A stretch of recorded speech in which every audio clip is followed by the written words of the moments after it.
오늘 우리에게 주시는 하나님 말씀은 신약성경 누가복음 17장 11절에서 19절 말씀입니다.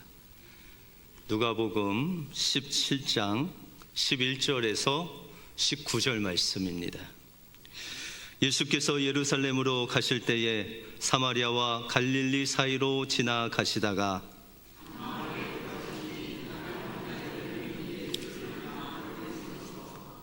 소리를 높여 이르되 예수 선생님이여 우리를 불쌍히 여기소서 하거늘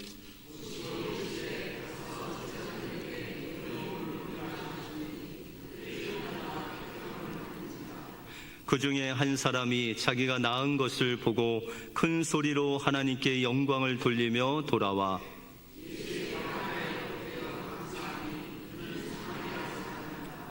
예수께서 대답하여 이르시되 10사람이 다 깨끗함을 받지 아니하였느냐? 그 9은 어디 있느냐?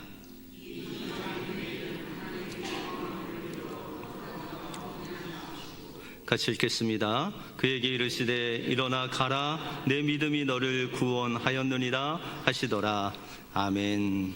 1988년 서울 올림픽이 얼마 남지 않았을 7월 24일에 나이 47세의 한 목사님이 뇌출혈로 쓰러져서 반신불수가 되었습니다. 얼굴이 한쪽으로 돌아가서 의사는 이 병이 나아도 얼굴이 돌아오지 않을 것이라는 그런 부정적인 말을 듣고 목사님은 너무나 절망스러워 하나님을 원망했습니다. 그리고 하나님께 기도하기를 하나님, 저 죽게 해주십시오. 하나님께 영광이 되지 않습니까? 목사가 중풍이나 걸려서야 되겠습니까? 그렇게 기도했습니다. 저녁에 잠자리에 들면 목사님은 하나님, 내일 눈을 뜨면 하나님 앞에 가게 해주십시오 라고 기도했습니다. 간절히 기도했지만 하나님께서 그 기도에 응답하지 아니하셨고, 교회는 24시간 목사님을 위해서 릴레이 기도를 했습니다. 그리고 장로님들은 순번을 짜서 목사님을 간호하게 되었습니다. 장로님들이 조를 짜서 돌아가면서 병간호를 할 때 목사님은 물리치료도 거부했습니다. 내가 살아서 뭐하나. 그런데 장로님들은 목사님께 물리치료를 강요하면서 이런 이야기를 했습니다. 제가 목사님, 평소에 목사님과 걸은 적이 없잖아요. 이번 기회에 저하고 한번 걸어 보십시다 하면서 목사님이 막 일그러진 얼굴로 화를 내면서 혈기를 부리는 목사님을 보면서도 뒤로 서서 목사님을 위해서 기도하고 또 눈물을 훔치는 그 장로님들이 많이 계셨습니다. 이 장로님들 거의 강제로 목사님을 걸음마 시키고 또 드디어 하나님의 은혜로 30m를 걸었을 때 모든 장로님들이 목사님 만세를 부르면서 기뻐했습니다. 하루는 성도들이 와서 이제 목사님과 함께 예배를 드리는데 이 목사님이 처음으로 기도합시다, 그 한마디 했는데 이 성도들이 너무 기뻐서 박수를 치며 하나님께 영광을 돌렸습니다. 그 후에 목사님이 퇴원을 하시고 또 기도원에 일주일 동안 하나님께 기도한 후에 이제 집으로 돌아가려고 하는데 하나님이 말씀하셨습니다. 야 이놈아, 너는 왜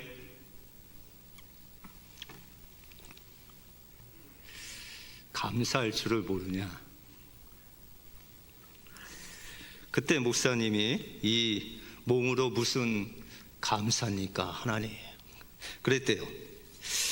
그랬더니 하나님이 말씀하시기를 너 아직 몸 반쪽을 내가 살려두지 않았느냐?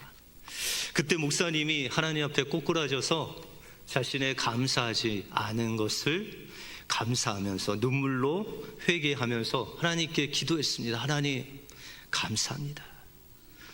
몸을 반쪽이나 살려주셔서 감사합니다. 이제 다시 원망이나 불평하지 않겠습니다. 저를 살려주신다면 평생 하나님을 위해서 살겠습니다. 이렇게 기도를 들으면서 하나님께 병을 고침받아서 무려 17년 동안 하나님 앞에 열심히 충성을 했다는 간증입니다. 이분이 강북 제일교회 윤덕수 목사님이셨습니다. 여러분들, 이렇게 우리가 좀 아플 때 하나님 앞에 원망한 적 있으시죠? 예, 우리가 어려울 때 하나님께 원망할 수 있습니다. 그런데 우리가 기쁠 때나 슬플 때나 하나님께 감사하는 것, 그것, 하나님께 영광 돌리는 것, 그것을 통해서 하나님께서 여러분들의 남은 인생을 책임져 주신다는 것. 우리가 어려움을 당할 때는 그 순간에는 힘든데 우리가 감사하면 그 나머지 시간을 하나님이 책임져 주신다는 거예요. 여러분들, 어떠한 상황 속에서도 하나님께 감사하시기 바랍니다. 올 한 해를 되돌아보면 참 어려운 일도 있고 슬픈 일도 있지만, 그러나 여기까지 인도하신 그 하나님께 감사할 때 여러분들 남은 인생도 책임져 주실 줄 믿습니다. 감사로 하나님께 영광 돌리심으로 여러분들의 인생이 하나님 안에, 하나님의 손에 있기를 주님의 이름으로 축원드립니다. 오늘 본문을 통해서 감사가 무엇이고 어떻게 우리는 믿음으로 감사할 수 있고, 우리가 믿음으로 하나님께 감사할 때 하나님이 주시는 축복이 무엇인지 오늘 본문을 통해서 살펴보겠습니다. 먼저 감사는 하나님의 은혜에 대한 우리의 믿음의 고백이다 라는 것입니다. 오늘 본문에 보시면 예수님께서 이제 예루살렘으로 가시고 있어요. 왜 예루살렘으로 가시고 있느냐? 이제 예수님이 십자가에서 죽으실 그날이 가까웠기 때문에 마지막으로 이제 갈릴리에서 예루살렘으로 지나가시는 그 중에 이 사마리아 지역을 또한 지나가게 되었다라는 것이죠. 그런데 예수님의 소문을 듣고 10명의 나병 환자들이 예수님을 향해서 소리를 지릅니다. 예수 선생이여, 저를 불쌍히 여기소서, 그렇게 외칩니다. 그때 예수님께서 그들을 향해서 말씀하시기를, 가서 제사장들에게 너희 몸을 보이라, 그렇게 말씀을 하십니다. 이 10명의 나병 환자들이 그 예수님의 말씀을 듣고 가요. 여러분들, 2주 전에 믿음이 무엇인지 여러분들에게 말씀드렸죠. 믿음은 바라는 것들의 실상이에요. 보이지 않는 것들의 증거다. 근데 믿음은 무엇이 필요해요? 하나님의 말씀이 필요하다. 그 말씀으로 말미암은 믿음, 그 말씀 위에 굳게 서는 믿음, 그것이 정말 믿음이다, 그렇게 말씀드렸죠. 근데 이 10명의 나병 환자들이 하나님의 말씀을 들은 거예요. 그리고 순종한 거죠. 그러면 이들이 믿음이 있었어요, 없었어요? 이들이 믿음이 있었던 거예요. 이 10명의 나병 환자들이 주님의 음성을 듣고 그 말씀대로 제사장에게 갔다라는 거예요. 그런데 가다가 이 나병 환자들이 나음을 얻었습니다. 언제 나음을 얻었다고요? 길에서 가다가 나음을 얻었다라는 것이죠. 그래서 나음을 얻은 것을 이 10명이 다 알고 있었어요. 그래서 그 중에 한 사람, 사마리아 사람이 그것을 알고 하나님께 큰 소리로 영광을 돌린 후에 예수님께 갑니다. 그리고 예수님의 발 아래 엎드려서 하나님께 감사를 합니다. 17절에 보시면 이 감사하는 사마리아 사람에게 예수님께서 어떻게 말씀하시냐고, 17절입니다. 같이 읽겠습니다. 시작. 예수께서 대답하여 이르시되 10사람이 다 깨끗함을 받지 아니하였느냐? 그 9은 어디 있느냐? 예수님께서 이 사람에게 나머지 9명, 다시 말해서 예수님께 감사로 오지 않는 그 9명은 어디 있냐라고 그렇게 물으십니다. 그러면 이 9명은 어디로 갔을까요? 우리가 각자 9명이 자기 나름대로 갔겠지만 이 9명의 유형을 한 4가지로 정리해서 혹시나 여러분들도 어느 유형에 속하는지 한번 보시기 바랍니다. 첫 번째 유형은 내가 정말 나은 건가? 내가 느낌은 나은 것 같은데 실제로 치료되지 않을 수 있으니 일단 가서 확인해 보자. 첫 번째 유형은 의심형입니다. 두 번째는 내 병이 나음을 얻었지만 내 형편, 내 이 꼬라지가 예수님께 갈 모습이 아니다. 가서 씻고 옷도 갈아입고 선물도 사서 예수님께 가자. 이 두 번째 유형은 감사를 미루는 유형입니다. 세 번째는 예수라는 분이 정말 낫게 하신 것일까? 내가 오랫동안 이 나병을 알았는데 정말 나을 때가 되어서 나은 것은 아닐까? 치료 합리화 유형입니다.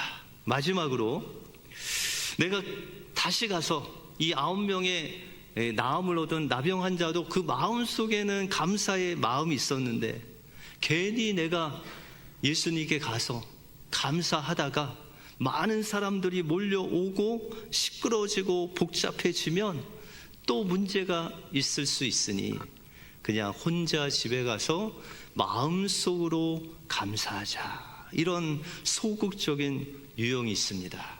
여러분들은 어디에 속해 있을 것 같습니까?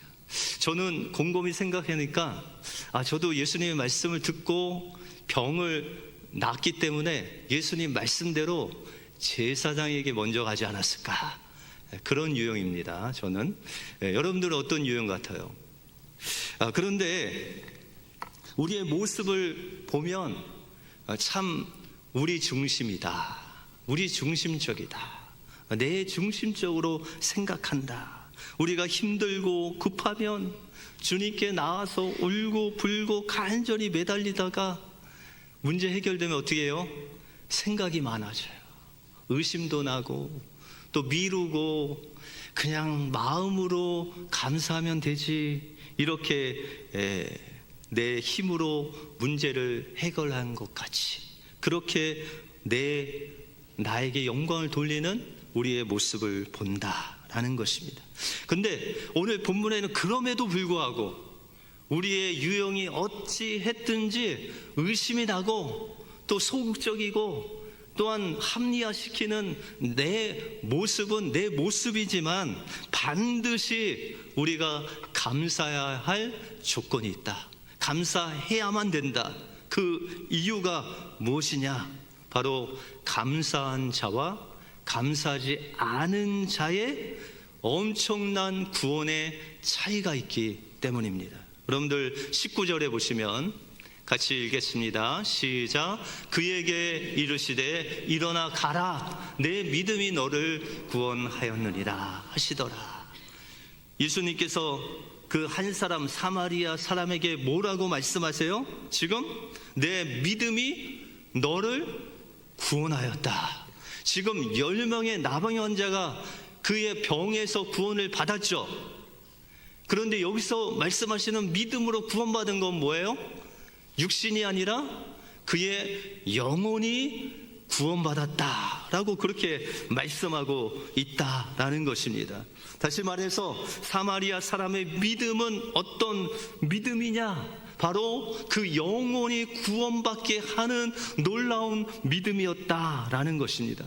그러면 이 사마리아 사람이 어떤 믿음의 모습으로 그 믿음을 보였는가라는 것이 18절에 나와 있습니다. 18절에 보시면 같이 읽겠습니다. 시작. 이 이방인 외에는 하나님께 영광을 돌리러 온 자가 없느냐 하시고, 이 사마리아 사람 한 사람, 이 감사한 사람, 그의 믿음이 어떤 믿음이었어요? 이 모든 것을 누구께 영광을 돌려요? 하나님께 영광을 돌렸다. 그 나머지 9명은 자기 자신에게, 하나님께 영광을 돌리지 않고 그냥 자기 자신에게 그 영광을 돌렸다라는 것입니다. 다시 말해서 우리가 하나님께 감사하는 것은 하나님의 은혜를 하나님께 돌려드리는 거예요. 다시 말해서 우리의 삶의 목적인 하나님의 영광을 위해서 우리에게 행하신 그 은혜를 하나님께 감사함으로 하나님께 영광을 돌리면 하나님께서 무엇을 주신다고요? 내 믿음대로 구원을 얻었다. 여러분들의 영혼의 구원이 감사를 통해서 이루어진다라고 그렇게 말씀하고 있습니다. 그러므로 우리가 마지막 하나님 앞에 설 때 무슨 말 해야 돼요? 하나님 감사합니다. 세상 끝에서 우리가 어떤 찬양을 해야 돼요? 하나님 크고 놀라운 일을 찬양합니다. 그러므로 올 한 해 하나님께서 여러분들 인도하신 주님의 그 은혜에 우리가 감사를 표현해야 된다. 에이, 목사님 그냥 마음만 감사하면 되죠? 돼요, 안 돼요? 네, 그것은 자기에게 영광 돌립니다. 입으로 시인하지 않은 믿음은 믿음이 아니다.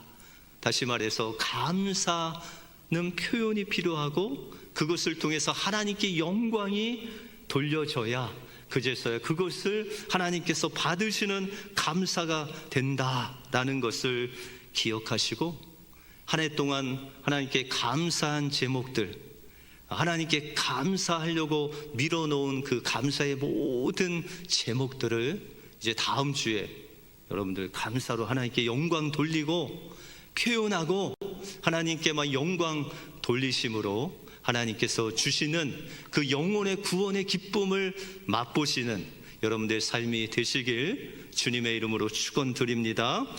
여러분들, 첫째가 하나님의 은혜에 대한 믿음의 고백이라면, 두 번째는 우리 인생에 함께 하신 하나님을 믿는 믿음의 고백이 바로 감사다라는 것입니다.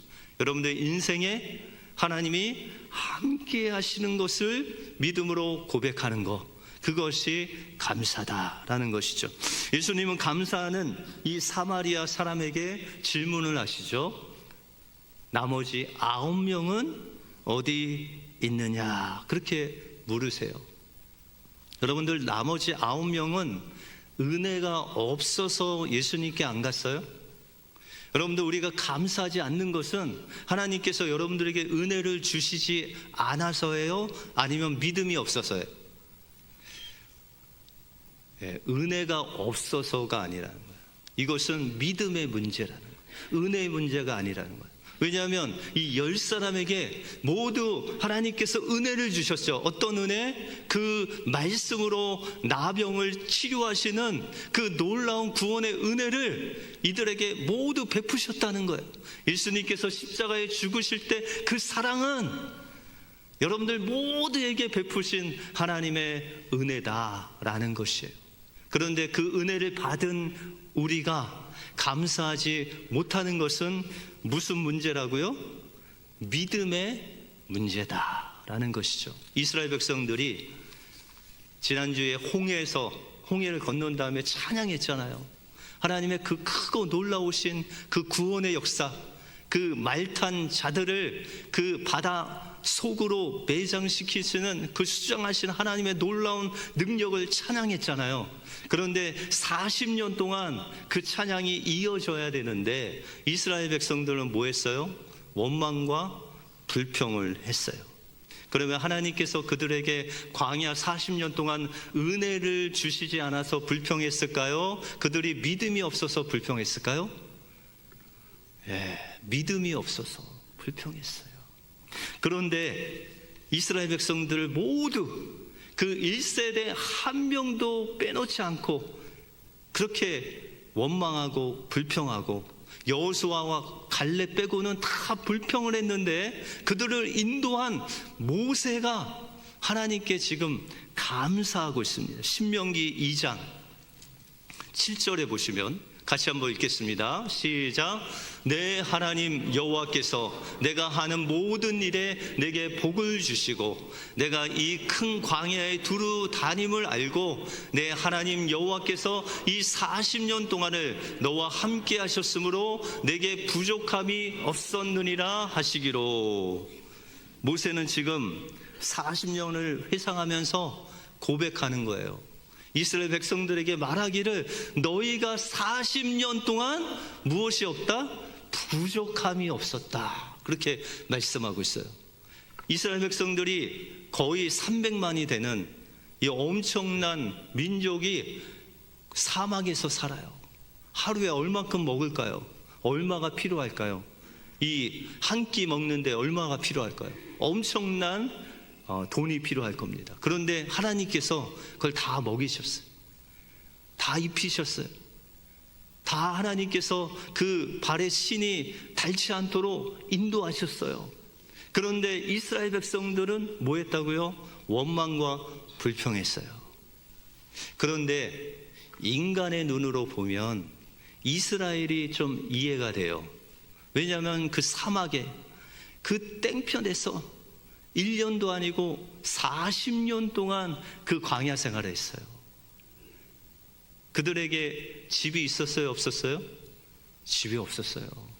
그러면 그들이 이동할 때마다 텐트를 접어서 갔다가 이제 정착을 하면 또 텐트를 치고 텐트를 또 걷고 이 일을 40년 동안 했어요. 그리고 그들에게 물이 항상 있었어요? 없었어요? 없었어요. 우물이 없었어요.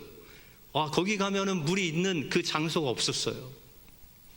주님께 기도해야 하나님의 반석을 깨뜨리시고 또 물을 주시고 그렇게 하나님을 의지하여 물을 얻게 되었습니다. 그들 고기를 실컷 먹었을까요? 그 먹고 싶을 때 고기 먹었을까요? 여러분들 고기 드시고 싶으면 고기 사 드시잖아요. 그죠? 전혀 고기 안 드세요? 네. 그런데 이 이스라엘 백성들 고기가 먹고 싶은데 어디 가서 살 데가 없었어요. 그런데 이스라엘 백성들이 좀 원망 불평할 만하잖아요. 그런데 모세는 어떻게 고백하냐면 부족함이 없었대요. 여러분들 삶에 부족함이 없으세요? 부족함이 없으신 분 계세요? 혹시? 사는데 부족함이 없으신 분 계세요? 예. 은혜죠. 그런데 모세가 고백하기를 나는 너희는 부족함이 없었다. 먹을 거 하나님께서 만나 주시고 고기 먹고 싶으면 메추라기 주시고 해가 뜨면 구름으로 막아 주시고 추워지면 불로 감싸 주시고 그렇게 하나님이 인도하셨다. 그러면 모세와 이스라엘의 차이가 뭘까요? 이스라엘은 육신의 눈으로 하나님을 보지 못하고 모세는 믿음의 눈으로 무엇을 보았어요? 너와 함께 하셨으므로. 하나님이 40년 동안 이스라엘 백성들을 그냥 내버려 두신 날이 하루도 없이 40년 동안 그들을 밤낮 눈동자와 같이 지켜주시면서 그들을 부족함이 없도록 인도하셨다라는 거예요. 하나님이 함께 하시면 부족함이 없는 거예요. 그러니 여러분들 옆에 계신 분에게, 아내에게 원망 불평하기보다는 어떤 고백이 필요해요? 당신이 함께 해주셔서 감사합니다. 이렇게 고백하면 되죠. 그 아내도 남편에게 당신이 내게 다이아몬드를 해준 건 없지만 지금까지 살아서 함께 준 것만으로도 감사합니다. 이렇게 고백해야 되지 않겠습니까? 여러분들, 우리가 믿음으로 바라보고 하나님이 함께 하시면 우리는 모든 것을 가져도, 하나님이 함께 하시면 모든 것을 잃어버려요. 그런데 내가 가진 것이 하나도 없는 것 같은데 하나님이 함께 하시면 모든 것을 가진 사람이 된다라는 것입니다. 하나님의 마음에 합한 다윗도 그런 고백을 했잖아요. 여호와는 나의 목자시니 내가 부족함이 없다, 그렇게 고백했어요. 다윗의 삶을 여러분들 자세히 보시면요, 10대부터 도망자였어요. 사울이 죽이겠다고 사울만 쫓아온 게 아니라요, 군대를 동원했다니까요. 막 몇천 명, 몇만 명을 동원해서 다윗 찾아 죽이려고, 그래서 뭐 1년 2년이 아니라 10년 넘게 도망 다녔어요. 근데 부족함이 없대요. 그가 왕이 되셔도 그 여러 나라들과 전쟁을 얼마나 했는지, 그 다윗의 인생은 전쟁의 인생이에요. 근데 마지막에 그가 사랑하는 아들이 반역해서 신발도 못 신고 광야로 도망갔어요.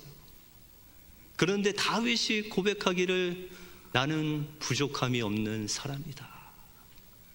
그러면서 다윗도 이런 고백을 하죠. 내가 사망의 음침한 곳을 다닐지라도 내가 두려워하지 않을 것은 우리 주님이 나와 함께 하셨다. 주님이 함께 하시면 부족함이 없는 거예요.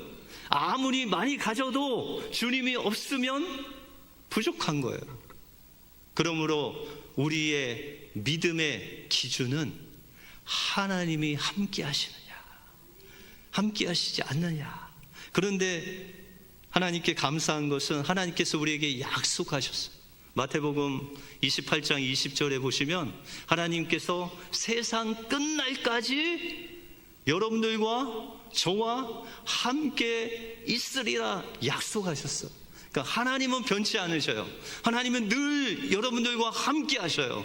그런데 여러분들이 믿음의 눈으로 보느냐, 믿음의 눈을 들지 못하느냐에 따라서 여러분들이 부족할 수도 있고 부족하지 않을 수도 있다라는 것입니다.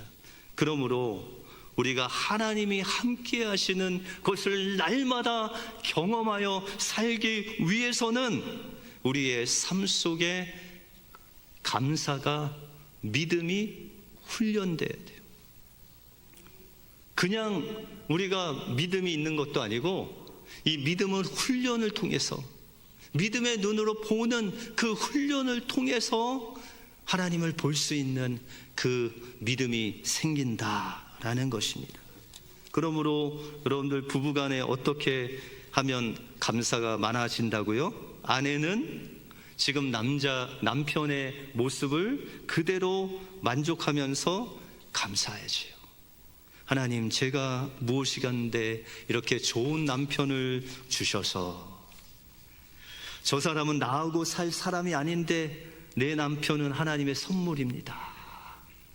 여성분은 왜 고개를 다 숙이십니까? 그런데 이 감사 훈련이 안 된 아내는 어떻게 이야기할까요? 내가 어쩌다가 저런 인간을 만나서, 나는 저런 사람과 살 사람이 아닌데 어쩌다가 내 눈이 멀어서, 나는 의사나 교수나 변호사나 부자하고 살 사람인데 어쩌다 저 사람을 만났는가. 이렇게 생각하면 돼요, 안 돼요? 이렇게 생각하면 감사가 훈련된 사람이 아니에요. 하나님이 함께 하심을 믿는 사람이 아니에요. 하나님께서 주신 믿음의 눈으로 보면 그 사람이 어떻게 보인다고요?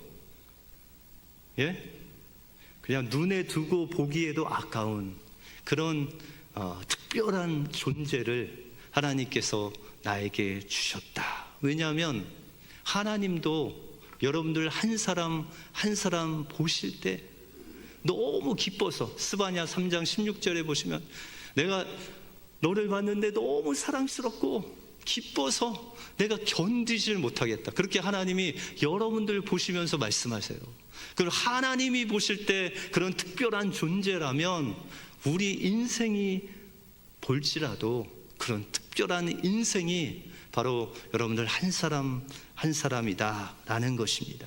그러므로 우리가 천국에서 고백할 표현이 뭐예요? 감사다. 그런데 이 감사는 믿음의 눈을 가져야 된다라는 것입니다.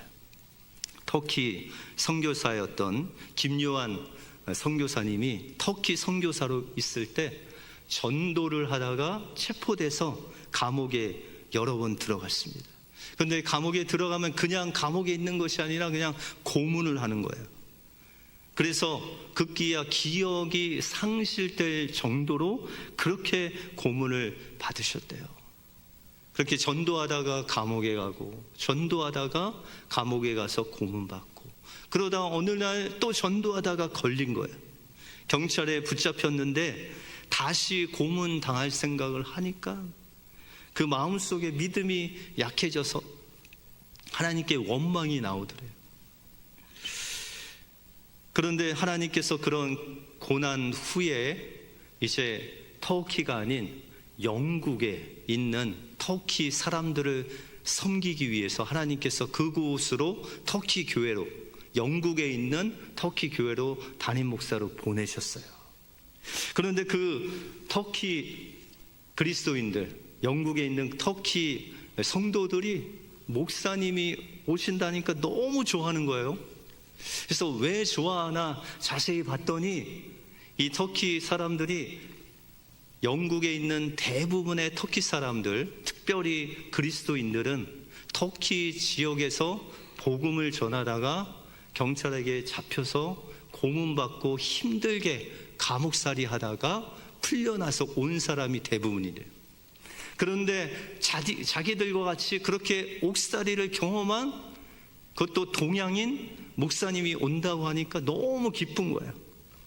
그래서 하루는 덩치가 큰 터키 남자 성도가 목사님께 와서 자신의 그 이야기를 하는 거예요. 자신이 복음을 전하다가 이제 경찰에 잡혔는데 그 경찰에 잡힌 것까지 고문 당한 것까지는 참겠는데 가족들을 뿔뿔이 흩어뜨리대. 예수 믿는다는 그 이유 하나만으로. 그러면서 그 이야기를 하다가 말을 잇지 못하고 그 작은 동양인 목사님 어깨에 얼굴을 묻고 그냥 엉엉 우는 거예요. 그러면서 하는 말이 목사님 아시지요? 그렇게 눈물 흘리면서 이야기했대요. 그랬더니 목사님도 한마디 하셨대요. 제가 알지요. 저도 다 알지요. 이 한마디가 그 터키 성도에게 위로가 되어서 서로 위로하고 세워주고 격려하고 그렇게 교회가 성장했다는 것이죠. 그렇게 그 성도들이 위로받는 그 모습을 보면서 목사님이 터키에서 끔찍한 그 고문에 대해서 전에는 원망하고 불평했는데 그제서야 하나님 감사합니다. 저에게 그런 고문을 당하고 어려움을 당하게 해주셔서 감사합니다. 하나님 이 고문 당한 것을 통해서 이렇게 터키 사람들을 위로하고 격려하고 세울 수 있도록 해주신 것 감사합니다 라고 그렇게 감사했다는 간증입니다. 그러므로 감사는 하나님께서 우리에게 주신 은혜에 대한 우리의 믿음의 고백입니다. 감사는 해도 하고 안 해도 되는 것이 아니라 선택사항이 아니라 감사는 우리 구원을 완성하는 믿음의 고백이다. 그러므로 우리의 삶 속에서 속으로 나중에 감사하는 것이 아니다. 날마다 그 은혜를 세워가면서 하나님께 영광 돌리는 그 감사를 통해서 하나님께서 여러분들의 영혼을 구원하시겠다고 약속하고 있다라는 것입니다. 감사는 우리의 인생에 함께 하신 그 하나님께 감사는 믿음의 고백이다. 감사는 눈에 보이는 것만 우리가 감사하는 것이 아니다. 눈에 보이지 않는 그 하나님을 믿고 하나님께서 날마다 우리가 슬플 때, 어려울 때나 기쁠 때나 언제든지 우리와 함께 하심을 믿음의 눈으로 바라볼 때 하나님께서는 우리의 상처까지도 사용하셔서 사람들을 위로하시고 세우시고 하나님께 영광 돌리는 그런 놀라우신 하나님을 기억하시고, 여러분들 옆에 계신 분이 어쩌다가 내 옆에 왔나 그렇게 생각하지 마시고 하나님께서 보내신 천사다라고 생각하시고 날마다 하나님의 은혜를 기억하고 내가 있는 삶의 자리에서 늘 하나님의 함께 하심을 감사하며 믿음의 고백과 함께 감사로 하나님께 영광 돌리심으로 여러분들의 영혼의 구원의 기쁨이 날마다 샘솟듯 하시길 주님의 이름으로 축원드립니다. 기도하겠습니다. 하나님 감사합니다. 이 감사의 계절에 하나님 우리에게 베푸신 그 은혜가 너무 커서 하나님 우리가 날마다 감사로 영광 돌릴 수 있는 우리 은혜교회 모든 성도들 되게 하여 주셔서 감사는 해도 되고 안 해도 되는 선택사항이 아니라 감사는 우리 구원을 완성하는 믿음의 고백인 것을 다시 한번 기억하게 하시고 믿음의 눈을 들어 우리와 함께 하신 그 하나님을 감사하고 우리에게 붙여주신 그 귀한 성도들을 위해서 기도하고 위로하고 세워줌으로 인해서 감사로 하나님 나라를 세우며 우리의 영혼이 구원받는 그 기쁨을 누리는 복된 심령들 되게 하여 주시옵소서. 모든 것 주님께 감사드리오며 예수 그리스도 이름으로 기도하옵나이다. 아멘.